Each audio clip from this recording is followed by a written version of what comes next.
Roland Roth, bonjour. Bonjour. À l'échelle de la communauté d'agglomération Sarreguemines-Confluence, quelle a été la réalisation ou la prise de décision la plus importante à vos yeux en 2021 ? Je commencerai peut-être par le plan humain, où il faut relever toujours la présence de notre pandémie qui nous perturbe et qui continue à nous perturber au quotidien. Avec néanmoins une bonne nouvelle en 2021, c'est le fait d'avoir pu trouver un vaccin qui aujourd'hui nous sert comme outil de protection dans la problématique qui est la nôtre aujourd'hui. Alors simplement, on peut relever d'une manière plus générale que la recherche a tout son sens, puisque on nous démontre une fois de plus qu'il y a des choses à faire, nous ne sommes pas arrivés au bout de nos connaissances, bien au contraire, et que en cette période préélectorale, par exemple, on pourrait stimuler ou demander à ce qu'on stimule la recherche de façon plus conséquente. Le quoi qu'il en coûte, par exemple, pourrait être appliqué à la recherche, et ce serait peut-être quelque chose de vertueux si l'argent pouvait demain être transformé en savoir. Donc ça, c'était pour le climat. Parenthèse de préambule. Voilà, c'est préambule, c'est un peu la description du climat actuel. Au niveau de la communauté d'agglomération, je relèverai le chantier qui entre dans le domaine qui est le domaine numéro 1 au niveau de l'agglo, c'est l'Europol. Donc un travail considérable a été réalisé sur le site de l'Europol 2 pour terminer en réalité, pas totalement, mais pour une bonne partie, la parcelle qui devrait demain voir arriver la société REC. Je rajouterai sur ce point que REC aujourd'hui nous sommes en attente de décision de la part de l'investisseur.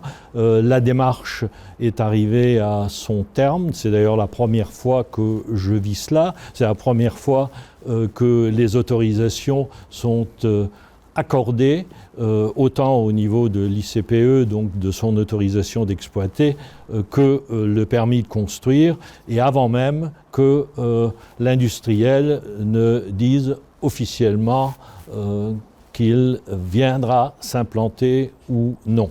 Donc c'est une situation un peu stressante. Nous gardons bien entendu notre espoir de les voir arriver, mais je ne cache pas que ça stresse. Alors de manière générale, quel est le bilan que vous dressez de la casque en 2021 ? Le bilan à quel niveau Comment se porte la casque ? La casque se porte bien, je ne peux pas dire le contraire. D'un point de vue économique et financier, par exemple ? Au niveau économique, d'ailleurs, c'est la thématique que nous venons d'aborder. Je crois que notre politique économique a déjà porté ses fruits à de nombreuses reprises. Elle porte une nouvelle fois ses fruits sur ce type de projet. Nous menons une politique qui a toujours un pas d'avance. Nous essayons de prévoir l'avenir et d'être en situation, au moment où l'opportunité se présente, de dire oui à un demandeur qui aimerait s'installer chez nous. Donc j'irai même un peu plus loin, même si ce projet ne devait pas se réaliser, ce serait une catastrophe pour moi, enfin je le ressentirais ainsi. Je pense que le terrain sera occupé ou serait occupé par quelqu'un d'autre assez rapidement. Dans la continuité ou avec des innovations, je ne sais pas quels sont les grands projets pour 2022 au niveau de la casque ? Dans le même domaine, nous ne travaillons pas que sur l'Europol 2. Nous allons travailler à Vouswiller pour agrandir la zone, 5 hectares. Les fouilles archéologiques viennent d'être faites. Donc il nous faut du terrain supplémentaire sur cette zone d'activité. Nous travaillons, mais plutôt sur les dossiers sur la zone d'activité de Sarreguemines, avec ce qu'on appelle la ZAC Edison, l'ancien Conforama, et puis la zone qui est dans la continuité de l'abattoir, la zone du Grosswald. Donc ça, ce sont des actions fortes qui sont menées toujours dans le même esprit, l'esprit d'avoir des disponibilités au moment où la demande se présente. En dehors de cette activité économique, nous avons de grands projets que nous allons réaliser cette année, avec un peu de retard, il faut le reconnaître, lié à des raisons qui sont indépendantes de notre volonté. Dans un cas, c'était des recours où il faut attendre le résultat avant de démarrer. Dans un autre cas, donc c'est la pandémie qui nous freine. Donc je pourrais citer donc le gymnase du quartier Gentil qui devrait démarrer d'ici quelques semaines. Donc ça, c'est un équipement de grande envergure qui manquait à la ville de Sarreguemines et qui va être réalisé. Donc là, nous sommes prêts à démarrer le chantier comme pour l'IFSI. L'IFSI que nous attendons là aussi depuis un bout de temps et qui verra donc le chantier démarrer d'ici peu.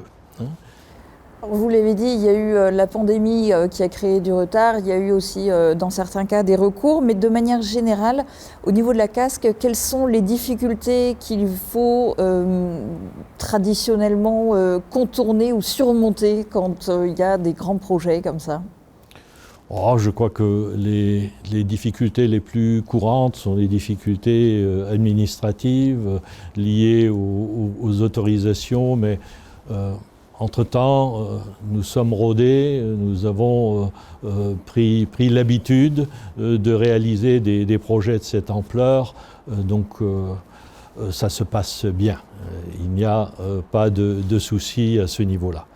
On pourrait citer, d'ailleurs c'est un autre projet qui est un peu plus compliqué, celui-là, c'est la crèche transfrontalière, avec la pose de la première pierre d'ailleurs début février, le 4 ou le 5 février.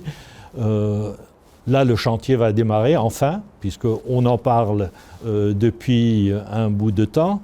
Des retards ont été pris à ce niveau, liés à des phénomènes un peu particuliers, notamment la dépollution du terrain, etc. Donc il y avait un certain nombre d'éléments qui ont fait que le démarrage du chantier a traîné. Nous allons démarrer, ce sont les Allemands qui sont porteurs de l'opération, la ville de Saarbrück notamment, avec toutes les difficultés que ça représente en matière de coopération, puisque les règles ne sont pas les mêmes du côté allemand que du côté français. Même sur le plan pédagogique, il y a une différence de vision entre l'Allemagne et la France. Donc il faudra trouver un projet pédagogique qui convienne aux deux. Donc difficultés supplémentaires, mais que nous allons surmonter également. Il vous reste 45 secondes si vous voulez conclure cet entretien, vous adresser aux téléspectateurs. Voilà. Bon, il y avait encore plein d'autres choses à dire, mais comme d'habitude, c'est vrai que l'interview est relativement courte. Donc j'aimerais tout simplement m'adresser à notre population au niveau de la communauté d'agglomération et aussi, je ne les oublie jamais, mes concitoyens au niveau de Blies-Guerswiller et de Blies-Schweyen pour leur présenter mes vœux. Je souhaite à la jeunesse notamment qu'ils puissent profiter de leur période en tant que jeunes au sein de leur famille. Les autres, les adultes, je leur souhaite un énorme épanouissement dans leur travail au quotidien, beaucoup de bonheur dans leur famille. Les anciens, eh bien, du calme, de la sérénité, une longue vie et à tout le monde, une excellente santé. Et merci pour cet entretien. Merci à vous.